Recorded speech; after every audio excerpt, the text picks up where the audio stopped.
just wondering, Courtney, I thought it hit. The red button, right? Yeah. I'm delayed. Okay, the red light's there? Yeah. Okay, yeah. All right. Well, welcome to the first meeting of the new year. Welcome to 2026. The fabulous tax breaks that we're going to get this year. Wow, can't wait. First of all, let me go over a couple of things. Number one, who's got one of these? If you don't have one, you need one. Yeah. We're giving those out too? You try to work on cars and stuff like that without one of these, and it becomes kind of difficult. So tonight we're going to talk about trying to make your rolling stock, free rolling, coupler proficient, weighted, and metal wheels. If you've got rolling stock on your railroad right now that does not have metal wheels on it, you're asking for trouble. So we don't want that. With model railroads, we want it perfect, or almost. But you can do something with those little plastic wheels that you have. Yeah. What can you do? I'll pass these around. You can, you'll always find wheels outside of your roundhouses and your engine facilities, junkyards, and you'll find a lot of wheels in your gondolas. They'll load them up and take them back to have them turn. Or melted down. Or melted down. But the wheel set's got points on them. Well, real wheels didn't have points on them, they were flat. So you grind the points off, you paint them up, you rust them up real good, set them around your railroad. Works just fine. It's detailed.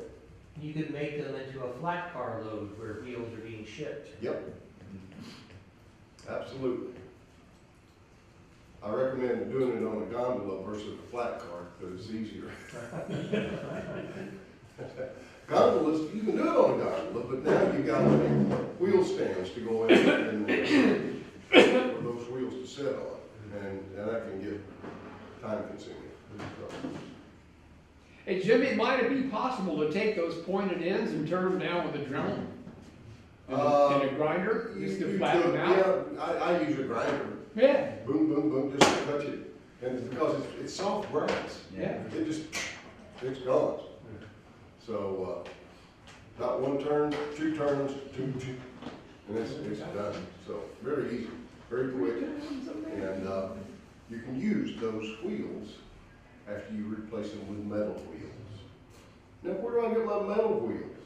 Well, this is where I get mine. And unfortunately, Bob the train guy is not in business anymore. Because I used to get them from him. There's 100 to a pack. And he used to sell them for like 80 bucks. I don't know what they are now. I hadn't bought any in a while.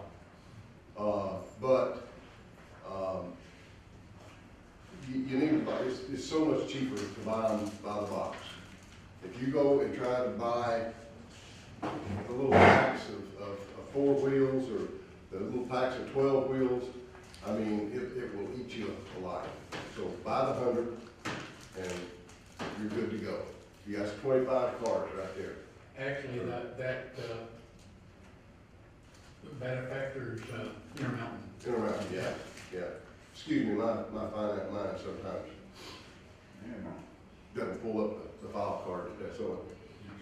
So, but you got different types of cars. So how do you determine, let's talk about weight. How do you determine what weight you need for what type of car? Okay, I handed it out, your information for that. It's basically 1 ounce plus a ½ ounce for each inch. And I very easily took a ruler and marked it out.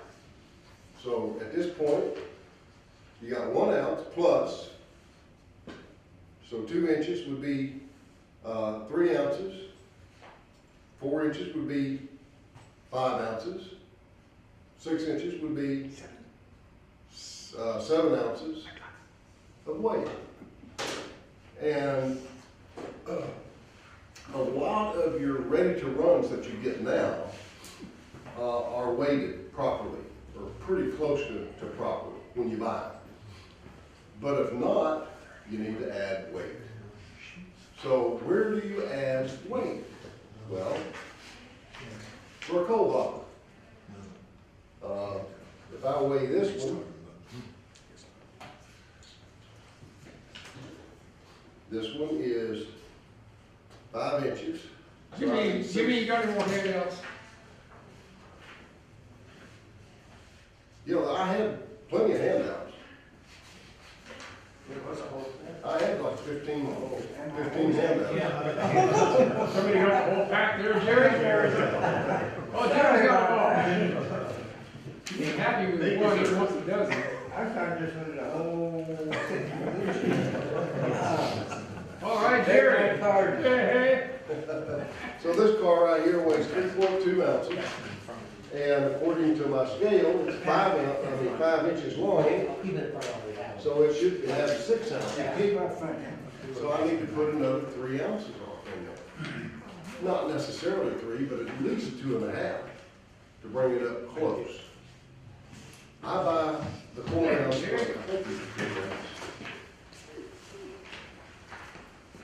Do the quarter half.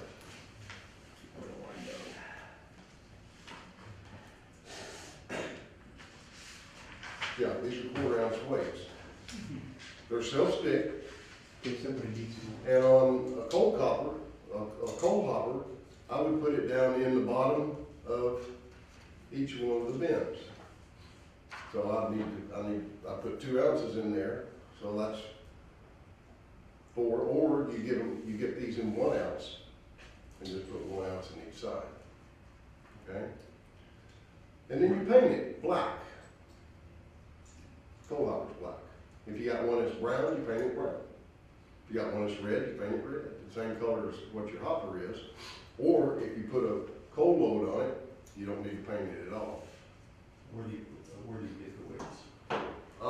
These are automotive weights. So, and you can get them in 1/4 ounce, 1/2 ounce, 1 ounce. So, What kind of weights did you say? pardon me? What kind of weights were they? Automotive, tire weights. Now, when you get your car, if you're gonna have a load in there, you need to make sure you got metal wheels, your couplers, everything that's gonna be going on that car, and put it on your scale. Put your load on your scale, because your load's gonna have weight to it, okay? And so you'll be able to determine exactly what you're gonna have. If you don't put everything on there, and you load this up with the weights, and then you put a coal load on there, now you're gonna be overweight. So just be careful. So that's where you would put your weights in, say, a coal hopper. On a box car, well, take your box car apart, and you put your weights on the inside on the deck. Put it over the wheels. Don't put it in the middle, put part of it. If you need 2 ounces, put 1 ounce over each wheel, okay? And that way, it'll secure it, it'll put the weight over the wheels where they need to go, and your car won't go down the rail like that, okay? The other thing is, why are we trying to make these weights to what they are? If you've got a car behind the engine that has basically little or no weight to it, and then you've got all of these cars behind it that's weighted, then that one that doesn't have weight to it is probably going to derail, because the cars behind it are pulling at it, the engine's pulling at it, and it goes around the curve and it just wants to flop over, okay? If all the cars are weighted about the same, then they'll move the same. Makes a big difference. What about a covered hopper? Same thing. Before you put the top on it, put the weights in it. Okay? And that way, you make sure that you got your weight where you need to. Okay? Gun. All right, well, where do I put a weight on a gun? If you're gonna put a load in your gun, you put it all on your scale with the load and see what you need. Then if you need to put weights in it, you might want to put a weight on each side and then put a load on top of it. Okay, hide your load. That makes sense? Okay. What about that puppy? Oh, goody. Anybody? Hopefully it separates. Yeah, well, if you get a kit, you'll have ends that goes on it. Yeah. Before you put the ends on it, make sure you put the weights in it. Okay? If you buy ready to run, and it's not weighted properly, you got a problem unless you want to cut the end off, put the weights in, and glue the end back on. Okay? Any questions about that? Any questions about any other cars? Tank cars are the toughest. Flat Yeah, cars. tank cars can be a bummer. Flat cars, same thing as a gun. You put your load on your flat car, and then you put your weights underneath your load, if your load doesn't weigh enough. Okay? Now, a lot of the flat cars have got heavy weights underneath. Just like this one, it's got the weight underneath it. Some of the flat cars, the weights are thicker than a normal weight. And so it gives your car a lot heavier weight. This car right here, without any loads,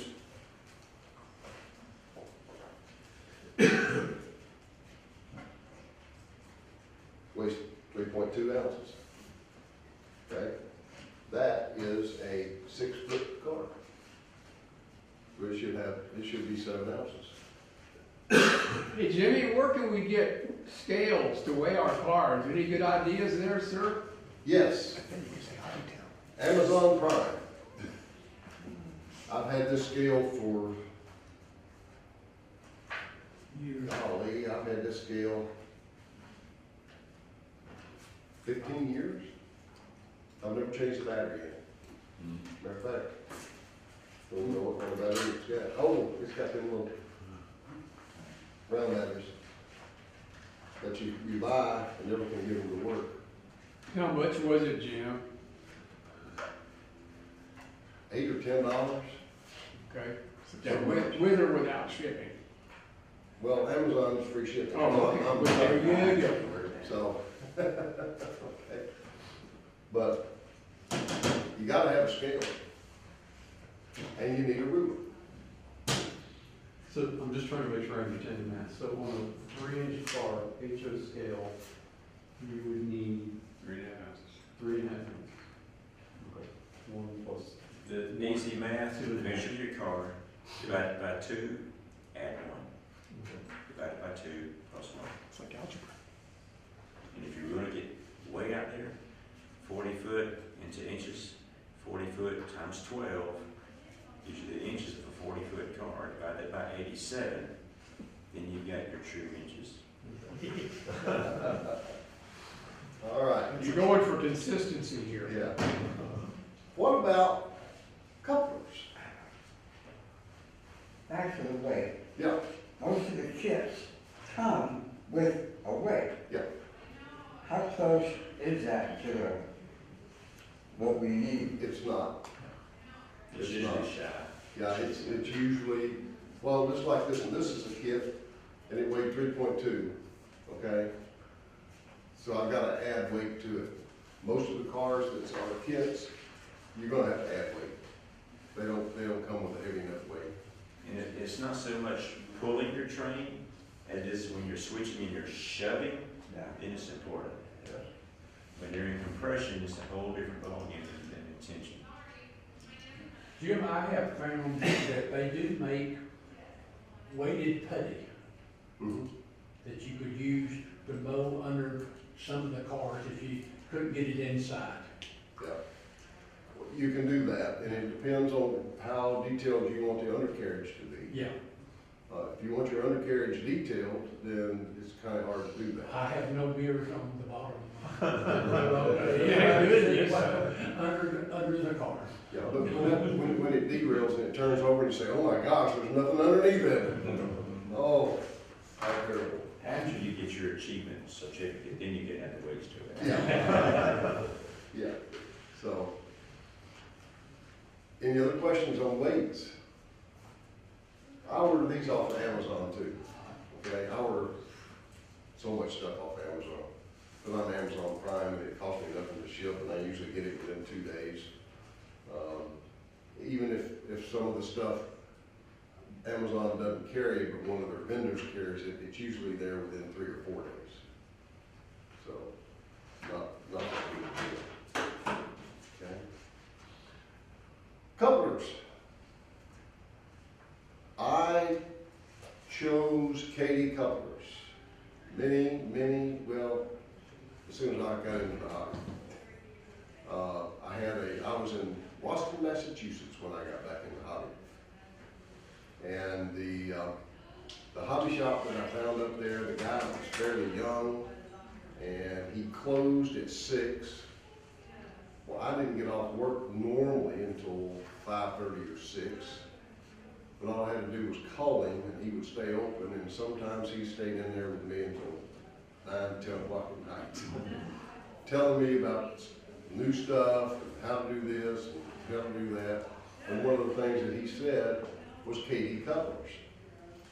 If you want to have a good, solid coupler, KD couplers.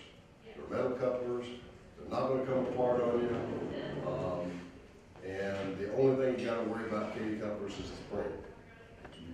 And then he sold me this. And I think at the time it was like 89 cents or something like that. I think today, if you can find them, they're $6, $7. I mean, they're outrageous. But that's how you put a spring back in a KD coupler. One of these. Which of the KD couplers of those? Any of them that's got a spring in it. Now, I use the whisker couplers. The KD#5s and the whisker couplers are very similar. The whisker couplers are a little smaller than the #5, but I've always used #5 until Howard got me into the whisker couplers a few years ago. Darn, it's his fault. Yeah, Nice going, Howard. and I like the whisker couplers better. Why? They're more natural. They stay in the #5s are in a metal sleeve, And the centering pad on the and they number depend on 5. that for the centering, Yeah. and it doesn't always work as well as you would like it to. Can you put them in upside down? You can, yes. I mean, first you right away. Well, either way, it's fine. I always turn the engine the car upside down, put the centering brass in there, then put the coupler in and the cap. So it's upside, it's like this, and the coupler's Right. in it, okay? Now, whisker couplers, you don't have to have that. They got the whiskers on them, and it keeps them centered, and they stay centered. I haven't had one yet that come uncentered. Okay? Here's another thing you need, good pair of tweezers. And we'll get into another reason why you need a good pair of tweezers a little bit. Body mount couplers is what you want. If you go with the truck mount couplers, you're asking for trouble. You're asking for trouble. And I guarantee you, you're going to get it. No question. It's very easy to do. There's a body mount coupler already in the body. Now this is a #5, okay? And you just glue that one side after the bottom of your car. Oh, that's it. So it's the zoom out. Jim, if you just sit it on the scale there, so they can see it. Zoom. Zoom, zoom, zoom, zoom, zoom. That's the Whisker. Is that the Whisker? So that's actually a number 5. Okay. Which means it'll have the centering spring in there too. Yes, it does. And that's how I can tell it's a number 5, because I can see the brass inside of it.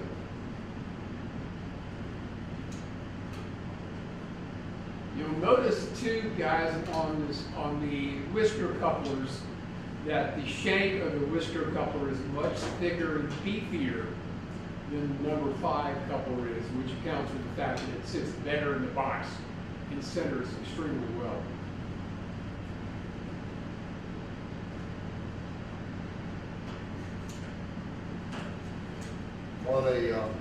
On this car right here, you would mount that coupler just like that and glue it in.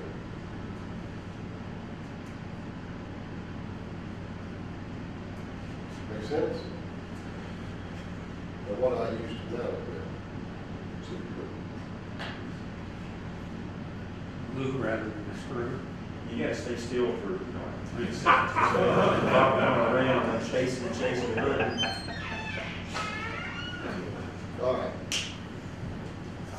Now, So, question for a tested coupler height, I'm assuming you don't glue it first, or do you glue it first and then adjust the bolster? you glue it and then you adjust the height of your trucks. You want to glue it directly to your body. Just like that. Stay. Good boy, good boy. All right, and then you'll adjust the height by using your trucks. Yeah, it's easier. And that's where these tweezers comes in. Because these are the little things that you adjust your height with. And you got orange ones and gray ones. And I can't remember what millimeter it is. The red ones are 10 thousandths or 15 thousandths, and the gray ones are 10 10,000, thousandths. okay, that's. What do those look like? The red ones? You set it on your scale, Reds and grays. so they can sit down.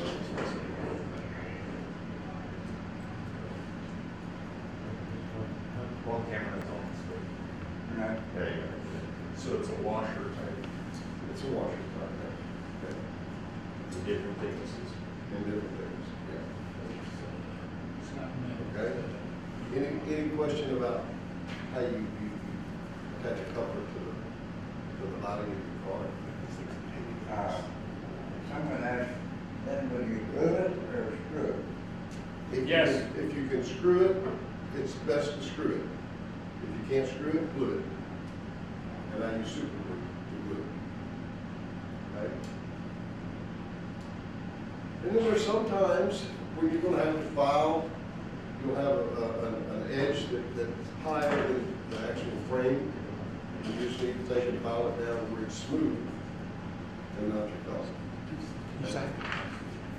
You don't ever want to try to put a coupler on at an angle like this. Gotta be flat. Okay? This is a truck mounted coupler. You don't want that. They can't see it back, you sit it down. Yeah. Trying to pick up your job. Excuse me, I used to teach before we had cameras. So, Bet you were good at dealing cards too. I have been. So, it's important that you make sure that your bottom is in good shape to mount the couplers, and then make sure that your bottom will fit the new trunks that you got to put on it, because I'm going to throw these away. These are useless, okay? The only thing I might try to keep out of there is the screw, and see if it'll work putting the new trucks on, okay? So, will the new truck fit? That's the question. And no, it doesn't. So I've gotta do one of two things. I've gotta hollow out the truck, or I've gotta file down the pin that it's gonna sit on. Okay? And then once you file the pin down, the truck will sit in there, and then you'll be able to adjust it by using your, either red or gray washers. Okay? It's important that you put the washers on there. If you have to adjust it, you put the washers on there, so you can, your truck will still turn easily. Okay? When you tighten that truck down, you want to tighten it down tight, and then back it off about a half a turn. Because if you don't, your truck will turn. And for some reason, they don't like to go around curves when they're stable. Ain't that right? The reason I'm saying that is that Randall knows all about it. He's like me, we've been there, done that. A lot of the guys here. Jim, what do I do Have if, done that. what do I do if I put the washers on there and my coupler is still too low? Put another washer on.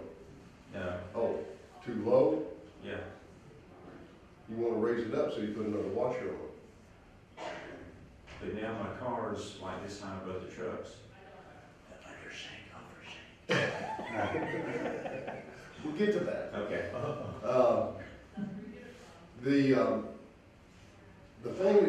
The other thing that you need on the coupler height is you need a piece of track and you need a coupler height gauge. Okay? Now, these come in two forms. A plastic form that you can actually put on your railroad when it's on. And they come in metal that you can't put on your railroad when it's on. Okay? And I have mistakenly picked up the metal one when I thought I had the plastic one. Oops, short. So the plastic one will go right on the railroad when you're operating. If you want to check a coupler height on a car, you put the plastic one right on there. But then all you do is just mount your car on here.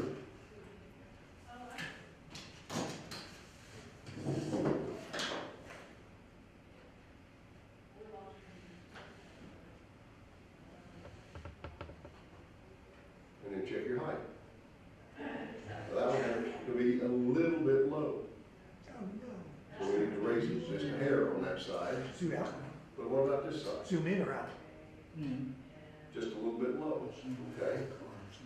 So I'm gonna take, That's a joke.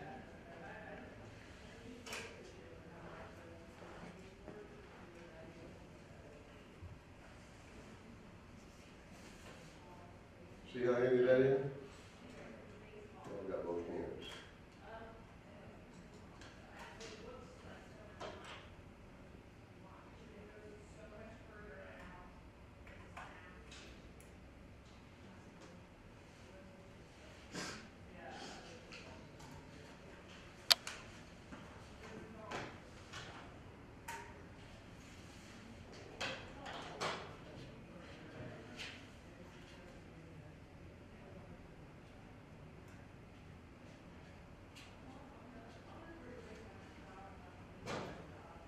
Howard, what did you say the thicknesses of these are?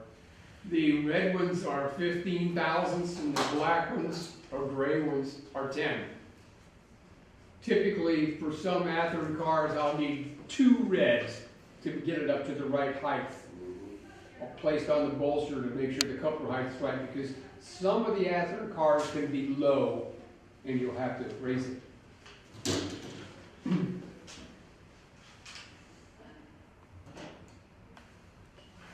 But it's always good to check it with the gauge first, because you never know.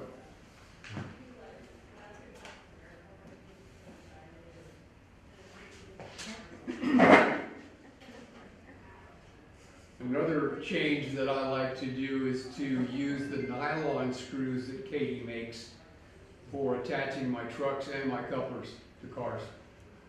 The nylon is neat because as you tighten it down in the hole, it'll get tight automatically, where a steel or a metal 256 screw may not stop when you go down just so far.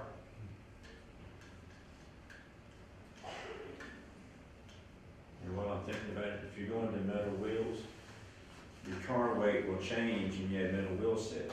So put your weight needs to be adjusted after you got your metal wheel sets on. Okay, now, I put a red one on each side, and now I got a coupler that's the right height. Okay? Now, once you get your coupler on, this coupler height shows a couple of things. Not only does it show the coupler height, but it shows the Trip pin, air hose. Okay? How high it should be. And you need one of these to adjust that. The trip pin pliers. That's all it is.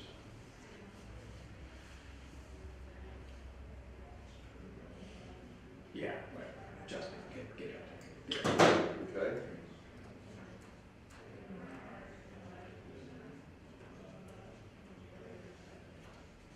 Okay, yes. That works. So that car, now I will take it and I'll, once I have it the way I want it, I'll put a white dot on the bottom of it. However, this one has got to have some other corrections to it. Because that is A plastic wheel. a plastic wheel. Dun, dun, dun.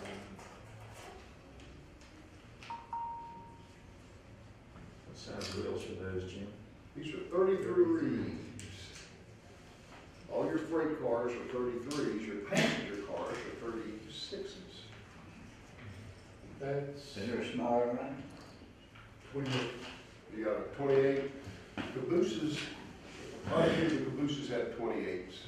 some of the new modern Ones are modern day rolling stock uses 36-inch wheels on some of the I box was thinking cars. the auto racks So, had very small They wheels. did, they did. So talk about the difference in the 33s and 36s on the modern day, not passenger cars, but the box cars. Well, How you get the wheels. and I don't adjusted. have any new stuff. The newest stuff that I've got is 1955. What did you say those size again for freight and passenger? Yeah, 7 years is not exactly. 33 for freight, 36 on passenger. Now, when you put your metal wheels on, you want to deburr the trucks. How will it do that? That's where this little item comes into play. See that? What's it called, Jim? It is called a HO truck tuner. Truck tuner, okay. And it is Micromark number 82838. Say it again. Micromark number 82838. 8283.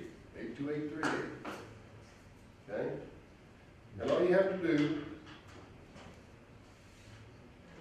is put it in,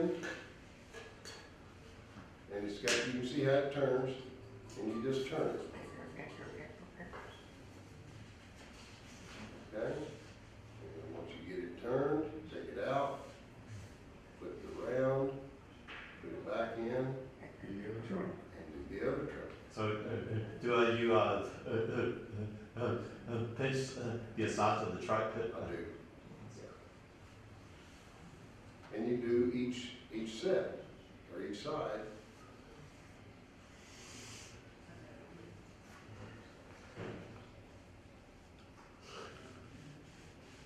And it's kind of hard to see, but you're seeing, I'm pulling some black stuff out of there.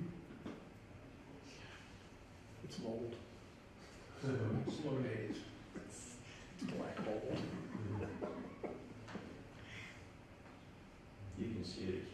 Jim, while you're doing that, I might add that our lubricant, a very good lubricant, is transmission fluid. If you want to put some in that pocket or on the, or anywhere you might need, well, there you go, that's it. And I use the graphite. Graphite, yeah. That's the best that I've found. It doesn't deteriorate the trucks, the delta on the trucks. It's very nice. And what's the brand name of it? This is Katie makes a greasem, it's called. Katie Greasem, it's in the red tube right there. Greasem. Katie Greasem. Yeah, Katie number 231. I have a question, Jim, since you only have 33s. Howard, sir, since I've run 33-inch and 36-inch box cars, you know, modern day, some of them's 36 and some of them's 33. Right. The best thing I could do to get the 33s at the same height of my 36-inch wheel sets would be go through and shim up all my 33s to match these 36s. That would be the way, yes. Can you think any other way I can do it other than doing that? Well, you could, you could shim your couplers, but that would probably not work well since you have cast on boxes on your cars. So your coupler's gonna be at the same height. So you need to raise the trucks or lower the truck, as the case may be, if you took it. Well, it'd be hard to lower the 36s down to the 33. Unless you use a different size knuckle coupler. Overset, underset. there's Oh, all kind okay, of different yeah. ones that will Overset, change. underset, yeah. Yeah, Okay. Have you ever lubricated the coupler pocket? Or is that- Yes, with graphite. Yeah. Now, Squirted if in you there. want to, you can come up here. Here's a set that hasn't been messed with. And you can see how it rolls. It's a man to a truck. There's a set Oops. that I just did. Right off the end. And I just.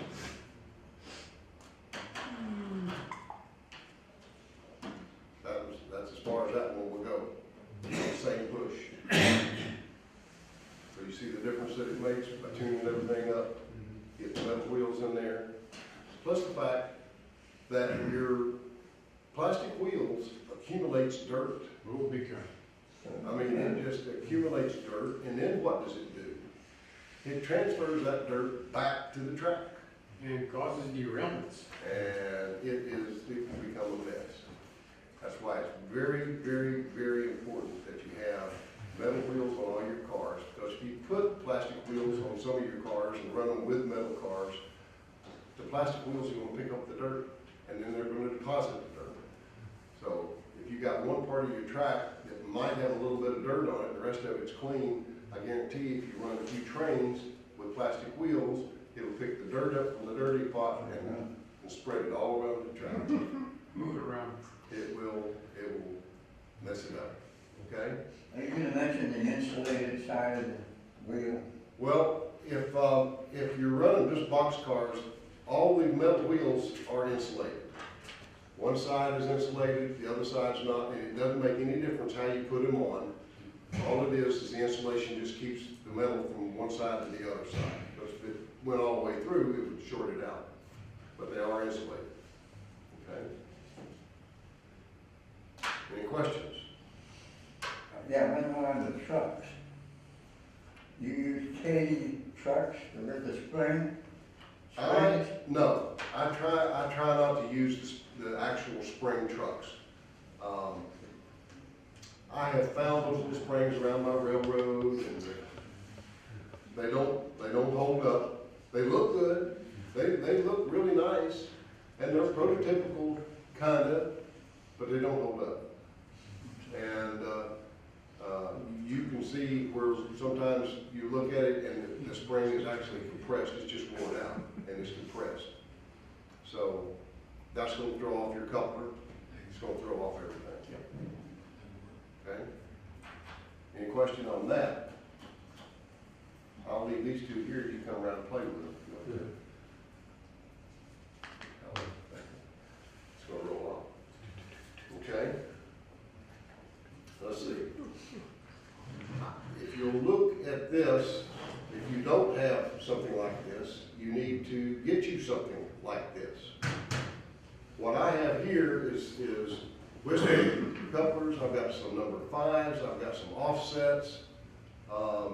Because sometimes the coupler height is too much difference than 1 or 2 of these shims is gonna make up. So you need a different height coupler. And these couplers comes in different heights, and Katie makes, gosh, I guess 8 to 10 different height shaft couplers. They got extended shaft couplers, especially for passenger cars. Sometimes you need an extended shaft coupler. For the auto carriers you need an extended shaft coupler usually. So you need to have different couplers, and you need one of these to keep everything in and keep it separated where you know what you got, you know where to get it, and it's easy to find. Make sense? And these things, I mean, this is a fishing tackle. What is it? Plain Plain old flambeau box. You can get them anywhere. Kmart's got it. Amazon's got it. And if you really want to pay some good money for it, you can go to Fishing World or something like that and get it. So. What about shelf couplers for the tank cars, newer? I don't have anything new. So I'm not familiar with any of the new Katie couplers out there. But I've never bought them, I've never used them, I've never had any experience with them. Yeah, I don't know if they make it like a number 5 with the shelf or a whisker with the shelf. I believe they do. The shelf? How? Yeah, it's They use them on oil, tank cars. yeah. So in the event of a derailment from the train, they don't have to separate from the train and stay together. Question? Jim? Yeah, go ahead. No. Question again. Do you have something for me? So, I'm sorry, because I just don't deal with your modern stuff. I have no reason to. If I've made a mistake and bought a box car a couple of times and I got home and looked at the dates, so it went to wide open taking the next year. KD on their website has a conversion chart. Yeah.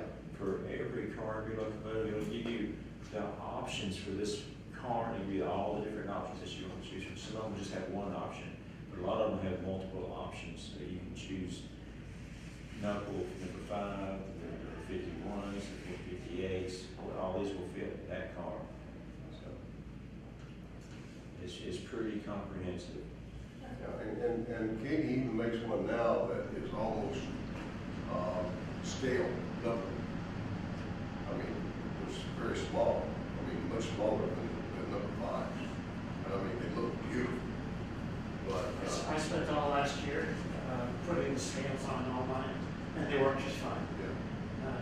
So someone commented one time that they might pull apart because they were smaller, they couldn't stand the weight, but, I mean, I don't run long trains, but absolutely no problem with the scale couplers. Right.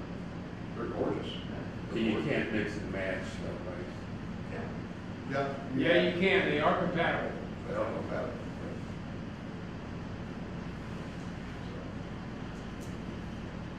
Any other questions about that? Greasing. Katie makes it. Number 231. You can do your couplers, you can do your wheels.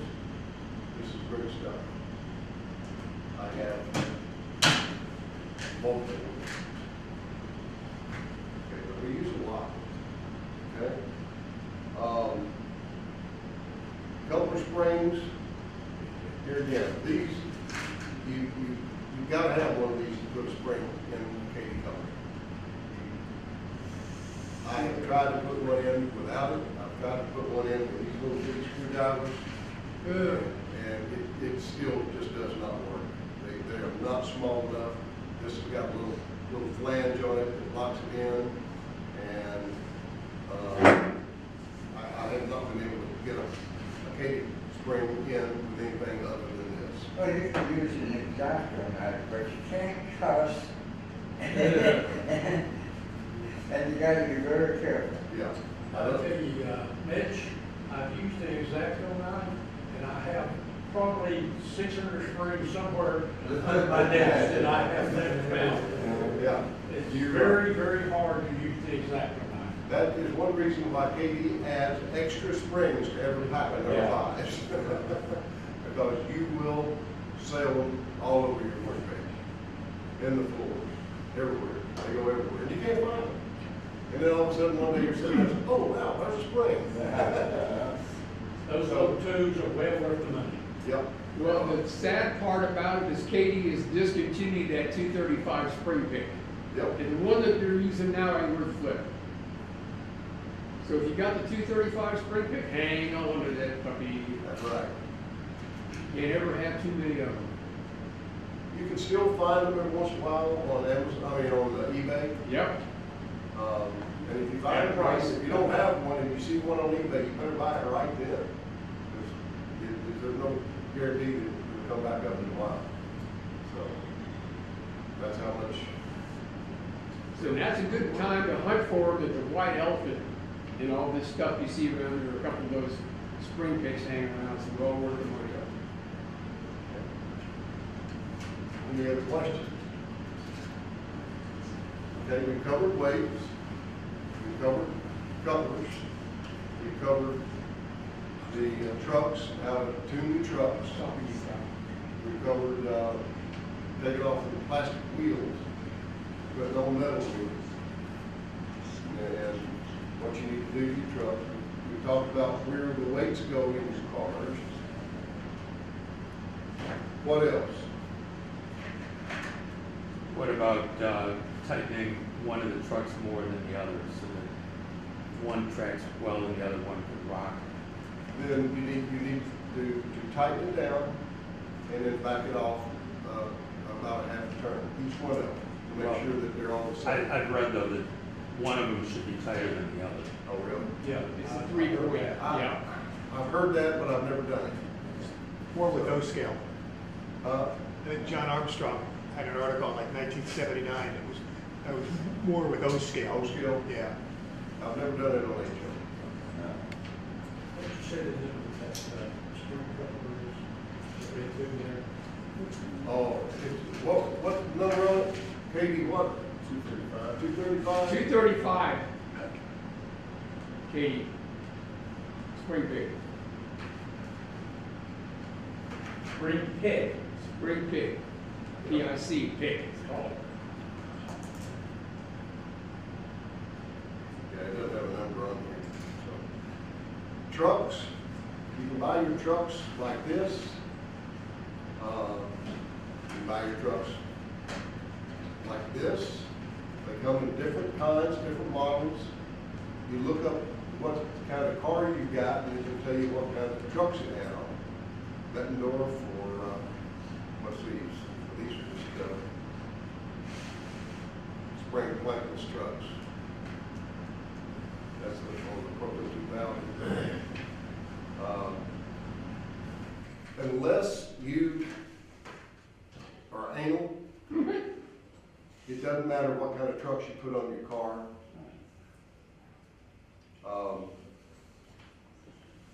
If you've got somebody that is a purist that comes and looks at your railroad, and they'll look and say, oh, them's the wrong trucks on that car. And you look at him kind of funny and says, my railroad, my truck. What brand are those trucks? What brand are those trucks? These are the Katie's, and then these are the Proto 2000s. And then there's other brands out there, okay, that you can get. And you can get them in multi-packs instead of paying for one car. I can't see from here, do they come with wheels on them or with? No. Usually you can buy the trucks by themselves. Yeah, it comes with wheels. Use your own and wheels. trucks by themselves. Now, I will say that the KD trucks are gonna come with the KD wheel sets. And the KD wheel sets have a blunt axle tip, which is more friction. Which is why we go with the Intermountain, because the Intermountain is very pointed and very little friction. It roll a lot better than the track wheel. At the normal KDs, we just prefer one over the other. If KD was in second place, I'd say very close to second place. If you were grading them Intermountain as 100, I would grade KDs as a 98. It's very, you just like that extra pinpoint axle tip as opposed to the blunt tip. Should I paint my trucks and my wheels? Yes. Yes. If you look at any railroad, trucks and wheels are always dirty. Always, always dirty. Rusted up. Unless they're brand new. And even if they're brand new, if they've been on the road for 30 minutes, they're dirty. So, paint them up. Make them look realistic. If you're gonna weather your car, weather your trucks and your wheels. When we got back to the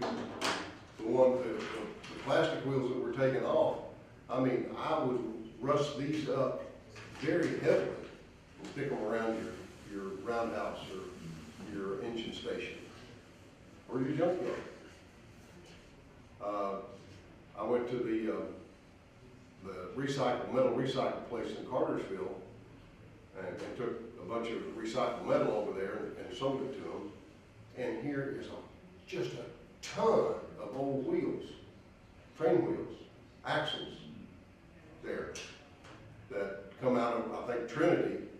When Trinity, they bring a car into Trinity to be rebuilt, those wheels come off, they take them to the junkyard, sell them. So these, don't throw them away, grind the points off of them, weather them around real good, rust them up, put them around your railroad. Okay? What else? Different size couplers, coupler springs. I got a whole bunch of coupler springs somewhere. Yeah. Yeah, there's my springs. Here's shims. I got your coupler boxes. Here's coupler boxes. The velvet and screws that Howard was talking about. I got those. Here is another kind of coupler. I can't remember what the number is on that one. 37. Yeah, and here's the boxes that it goes with. So you need all this stuff for the different kind of cars that are out there, but some of it you may never use. I know Jim talked a lot about raising your coupler to get to the height gauge. You need to lower it. They can make shims that you can sandwich between the car body and the draft gearbox. That lowers your coupler. So if your coupler's too high, use the shim to drop the coupler, to lower the coupler. Which when adding washers, that was to raise it. Yeah, to go the other direction, you can put shims.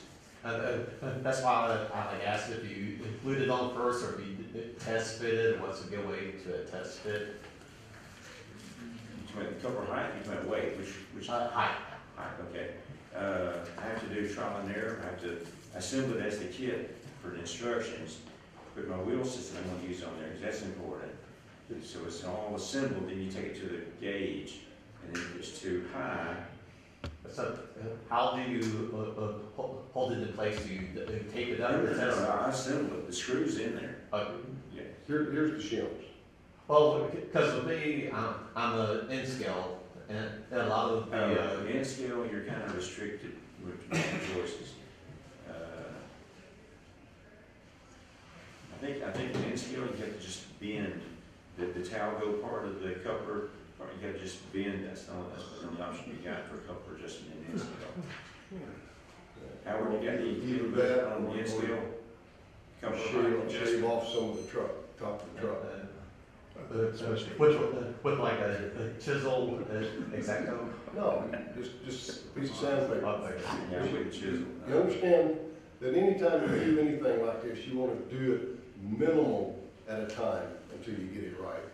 If you take too much off, then it's too late. So just do it a little bit, check it, do it a little bit, check it. If you need to, do it a little bit more and check it. But here's the shims, if you got to put under your couplers, okay? And you can put multiple shims under there. Just make sure that you glue them each separately so they won't come apart, okay? Any other questions? So you would glue them before you glue the box? I would, yeah.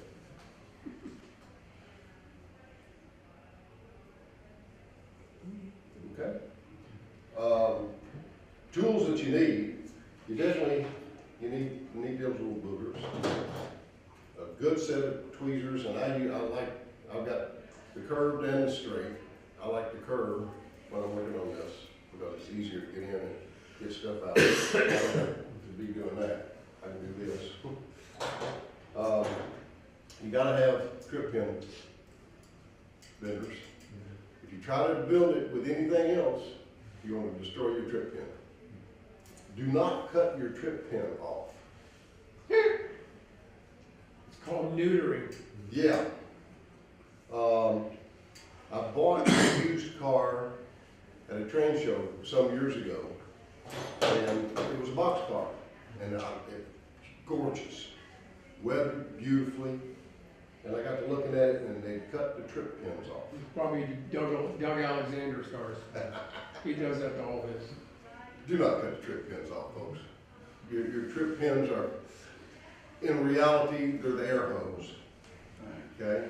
If you want to get right down to it, and I've hooked up many air hoses when I worked for the Southern Railroad. They're the air hose. Okay? Don't cut them off.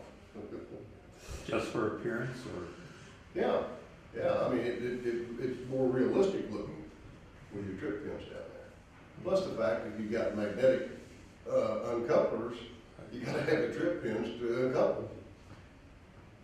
So. Those pliers, the trip pin pliers, where do you get those? Micro. I don't know the name of it. What, the trip pin pliers? Yeah. I got them at Hobby Town. Oh, yeah. Hobby Town, Micro. It's a Katie thing. Yeah.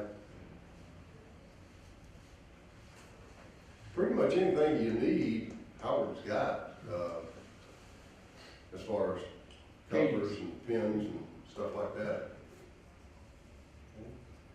Anything else about any other cars that we didn't talk about? Jimmy, on the car weights, did you go over where you could get the weights and how you can get a hold of them? Well, they're automotive weights. Yep. And I got mine off Amazon, and you get them in 1/4 ounce, 1/2 ounce, or 1 ounce weights.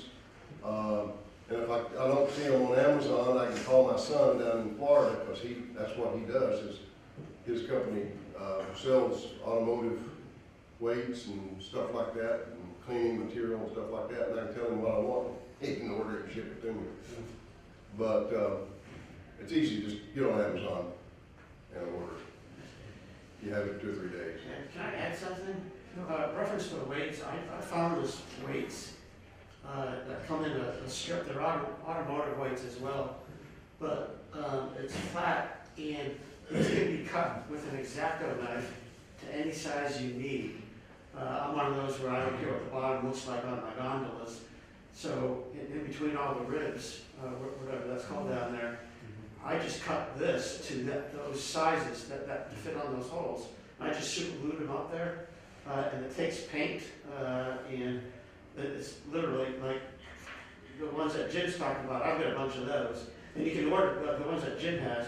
You can order those in black too. They come in black and gray, so sometimes the black just blends better. But this has been fantastic for custom fitting weights into areas that you know the solid iron bugs won't fit into.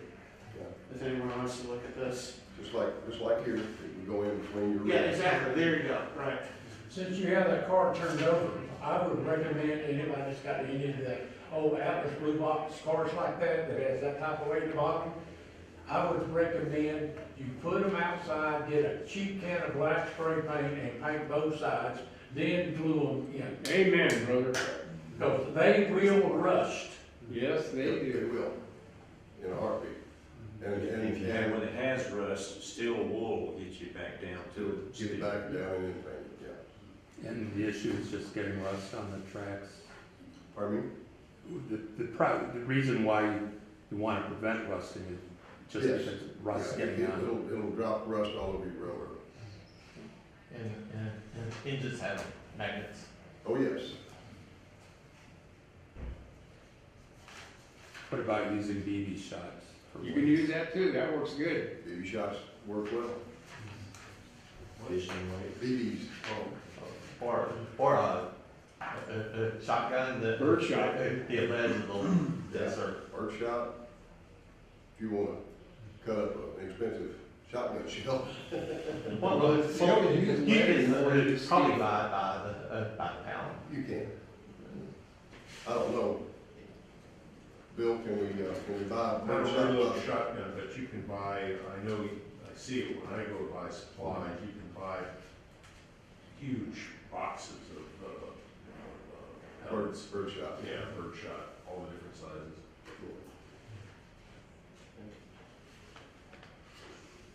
Anything else?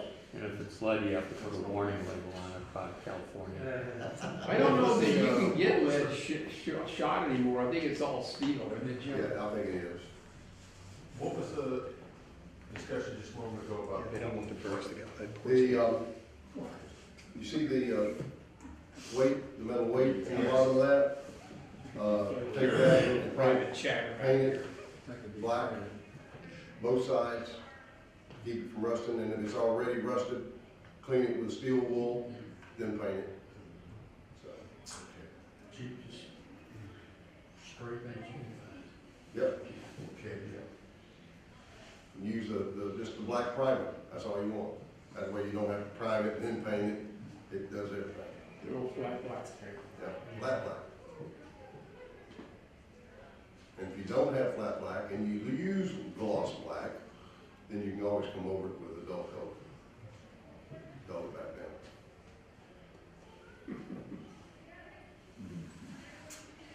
Your railroad is only going to operate as well as your cars,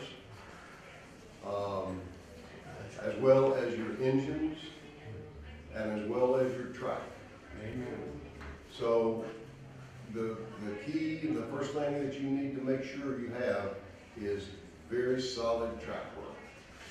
And if you get your track work solid, you get each one of your cars the way that they need to be, your engines are right, then you shouldn't have any problem running your trains.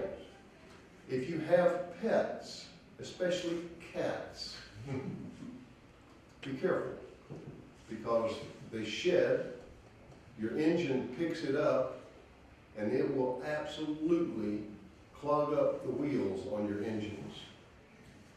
And it will basically stop your engine. Ask me how I know. Jim, how do you know? Meow. So, I see all these pictures on Facebook of the guys with the railroads and the cat up on it, and I'm thinking, oh, why? So, So if you need a rotary snowplow, that'll get them on. yeah. So if you have animals, try to keep them off the railroad, because they're going to do more harm than good. The photos are nice, but the after effects is not so nice. I'm assuming everybody knows the A end of a car from the B end of a car. It may not sound important, but when you're on the railroad and you take your car to the standard, and one car is perfect, and the other car needs some help, okay? And then you turn it over, you turn it around, which coupler was it? You know, yeah, I forgot which, you go back to the gauge at the end, you go back and forth. if you know the B end is the brake end, the A end is gonna be the opposite end. So when you're measuring, and engaging your car, oh, the B end is the one that's up, the A end is perfect. So I'm not gonna touch the A end. I know that the B end with the brakes is the one that needs help, needs to be elevated, so. B for brake. How many of you have run your trains and you had a car that derailed, and then it come back around and it derailed again, and it come back around and it derailed again? Take the car off, turn it around, and try it that way. Possibility is good that it'll go through that time, the next time. And if it doesn't go through the next time, now you need to take it off and rework the trucks, okay? That's where your problem is. What about putting resistors on the wheels? For protection? If you've got that situation in your layout, you can buy the wheels that have the resistor things in them. You do it the same way. I mean, you clean your trucks, you make sure everything's perfect, and you just put that wheel set in there. And that way your sensor will pick it up when it rolls over. It's, supposedly. yeah, they're the ones that's got resistors in them already. They're a little on the expensive side. It's a lot easier to buy. You're only, your flat resistors anyway, and use a resistor paint and super glue the resistor on one end and run the paint over to the other side. And it's a lot cheaper. I don't have that on mine. Yeah, it's, I know some you people. want protection. Yeah. What does the resistor do? It allows a little bit of leakage so that if you have detectors on your track, it'll tell where the cars are. Sometimes you might only put it on the end car so that you know. Well, when they come off the track, you know where they are. Yes. But it's, Oh, it's in the tunnel. Oh, my. Oh. Or laying on the floor, bottom of your head. Yeah. I had a thought That's that for if second you're grade. swapping out wheels, you want to swap out the wheels with the same size. Yes. Because if you get a larger wheel, it's going to scrape the underframe and you will have derailment. That's right. Yeah, so 33-inch wheels are replaced by 33. 36-inch wheels replaced by 36. You can put 33s on them, but it ain't gonna work right. It ain't gonna, the couplers isn't gonna be right, nothing's gonna be right. Okay, so 36 goes with 36, 33s go with 33s. And pretty much 33 is the standard, especially on the older cars. Now, if you have an old car that's already got springs on the side frames, okay, and they haven't collapsed or anything, could you just paint them with a good thick paint so that they don't collapse on you? I never have. I don't know that you. Or maybe put some glue on it, that would be another thing. If you put glue on it and it glues it in place, then I would say it would be fine. The only question is it down when you glue it or is it up when you glue it? Oh, I'm assuming it's gonna be up. And how does that match the coupler height and so on and so Right. forth? So, now some of those, I mean, they will spring down good, 30, 40 centimeters, or whatever it is. I'm sorry, I'm English, I'm not European. That used to be the way it was, 3 decades ago. Everybody had to have sprung trucks, that was, you did it. You know, I'm thinking about that. Those are metal. If you put 2 wheels in and you don't put the right insulation, you're going to short out, right? Yeah, so what you said back there, as long as it's a nylon truck, not a problem. But if you're using a Katie's metal truck, that can't present a problem. Well, the Katie metal wheels, they are insulated. They've got an insulator in there to keep them from, Yeah, okay. you know, it's not a solid piece. It's got an insulator in it. But the wheel sets on each truck have to match the insulated side. Otherwise, if this one's not insulated, that one's insulated, you will come short. So you have to have your insulations on both the same side of the Yeah, truck. especially in lighted cars, like Toulouse or a passenger car. If they're lighted, that's a whole different scenario. A lot of the lighted cars have got the brushes on the axles, which picks the electricity up, so. And that wheel is isolated also. It's just that you're picking up the power from one rail. And if you can't tell which one's insulated, if you have a multimeter, just do a continuity test. Yeah. It'll tell you which wheel is live, which one's fits the axle. So, like a passenger car that's lighted, the wheels on the back, the insulator might be on this side, the wheels on the front, the insulator would be on that side. Be a complete circuit. But the trucks aren't metal, right, they're normally plastic. So I mean, if you're, Even if you have. reverse one of the wheels, you know, if you have insulator on one side and on the other on the same truck. Unless you're trying to use lighting, it doesn't make any difference. Right. So, and it doesn't make any difference whether it's Delron or it's metal. Because you've got the insulator within the wheel, actually. So, you don't have a problem. The wheel axles on those metal wheels you're putting on the trucks, are they plastic or nylon or something, or are they also? On the axles? Yeah. No, they're metal. Metal axles too. Yeah, they're metal, but they've got an insulator right there next to the wheel. Okay. Now, Atlas has metal wheel sets, the wheels are metal, the axle is plastic. Not a good. Very good.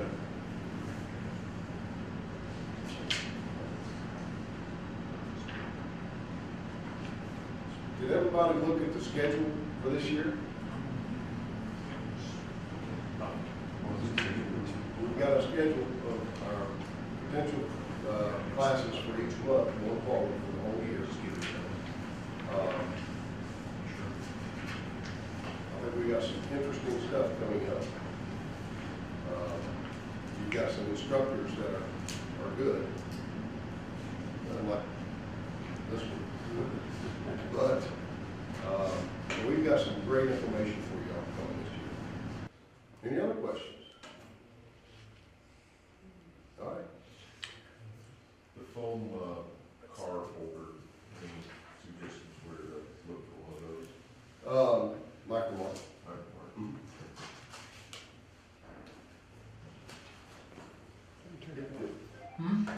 Also, a trick with those foam folders, depending on what you're putting in it, if you're putting something, a model that has a lot of pointy things on it. Oh, yeah, you're in trouble. So you can put a piece of paper towel over the foam. And that tends, the pointy things then tend to get into the paper towel where they're real easy to get back off, rather than getting into the foam where they're likely to get broken. Y'all come up and check out how this is. This is the one that we did, this is one that's not been done. And see the difference. And you can just imagine what it's gonna do for the cars on your railroad. Your locomotives will thank you. Oh, yes, big time. And the fact is, if you got a locomotive that now can only pull 10 cars, and you go through and do this to all 10 of those cars, well, you better go ahead and do it to 2 or 3 more cars, because now it can pull 13 or 14 cars. Uphill. Yeah. You never mentioned gauging the wheel. And you know, I did not, I thought about that on the way down here. I forgot my NMRA gauge. There is an NMRA gauge, and it will, you can put it on there to gauge your wheels. If you buy the wheels like this, most of these come, they're gauged. You don't have to really worry about them, okay? Some of the other stuff, you may have to re-gauge your wheel. And you can re-gauge it, but, you need the NMRA gauge to do it. And you need that anyway, because you gotta gauge your track and gauge your wheels.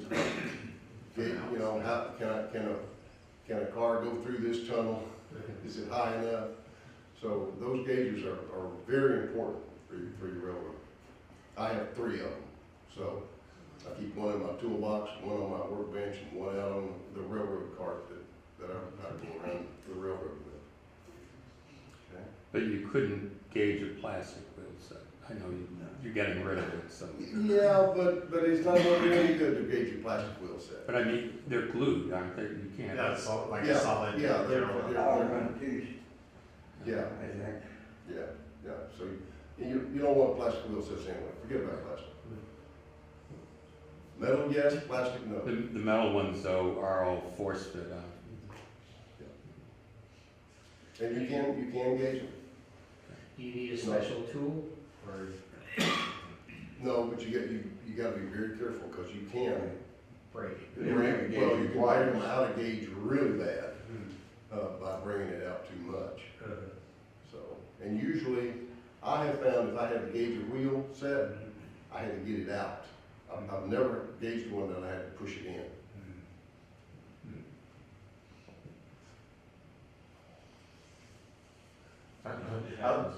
That is more so in your locomotives because they're a split axle. Mm-hmm. If you don't have a gauge, you need to have at least one. And they're not cheap anymore, they're what, $18? It's money well spent. Yeah. Try once. Okay. Anything else? No, I'm not mentioning because I've had a lot of problems. If you're getting derailments on a turnout, the possibility is not the wheels, it's the switch point. Mm-hmm. Because it's as thin and flexible, and humidity and temperature will stress it one way or the other. Sometimes you have to take a little pressure to open it up. I've found that to be pretty common on my layout renovation with that. That's the thing. Well, another thing, when you're laying track and you're nailing your track down, if you nail too deep, what it does, it takes the cross tie and pulls it down, which pulls your rails in. Yes, it does. Okay? And if you don't have that track gauge to determine that whether that's pulled in or not, then that's going to derail your engine too. So, and that's an easy fix if you got the track gauge and you say, oh gosh, that's tight. So you just loosen that nail up a little bit. And then once you get your ballast in and glued down, you can pull your nails out. But you want to make sure that track is perfect and that you haven't driven those nails too deep before you ballast. But once you ballast, then it's almost permanent like that. Have we had a ballasting class? Yeah, we did. Yeah. I did. Self-program. Yeah. So, that ballasting was, his brother taught me how to do that with that big brush. And that's next month's class, track lane. Oh, yeah. And it just, Yep. it's done, man. Fast. I ballasted a space probably as long as from here to here, one afternoon in an hour and a half. I mean, ballasted, glued, done. And the old way, I'd have been 2 days getting from there to here. And that's using the cylinder that sits on the track? No, that's using that big brush, that whitewash brush. Oh. I put it on there, take that brush, And it even works on the install track. no, really? Well, that's what I did So, I mean, and then what you're talking about, it works great too. I never will forget, I was at the NMRA show, I guess it was in 13, here in Atlanta, where they was introducing that kit, that ballasting thing. And it was $100. You can get them now similar to that for, you know, like 40 or 50 bucks. But boy, back then it was $100.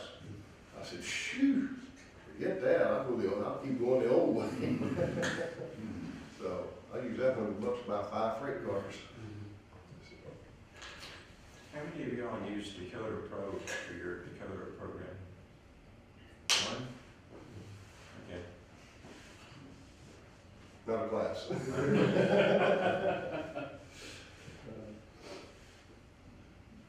How many of you got sound engines? What? Sound engines. See, that brings a whole new aspect to a model rover. And my wife will be down there, and after about an hour, she says, "Can't you turn them off?" Turn them off, turn them down. So. Now, what you should do, if you got tsunami sound decoders in it, you can set a CD in your decoder, and if it's sitting there idle with no lights, function keys turned on, it will go into flight mode after so many seconds that you can set. But if you have any function keys on your throttles and display, it will not go into that flight mode. 255 seconds. Yeah, you can set it up, you know, to that, but if you know, just sit there and turn the lights off and everything, you know, it'll go into flight mode. Does an F8 do that? Yeah. It does. It mutes it. Yeah. You gotta unmute it. This way you can leave it on. Now, mine, I set CV 114 to a value of 7. This is with Soundtrack Tsunami. Yeah. And they're silent. If you throttle up, the engine will start and kick in. Or you can push F5 to start up. And then I can push F6 and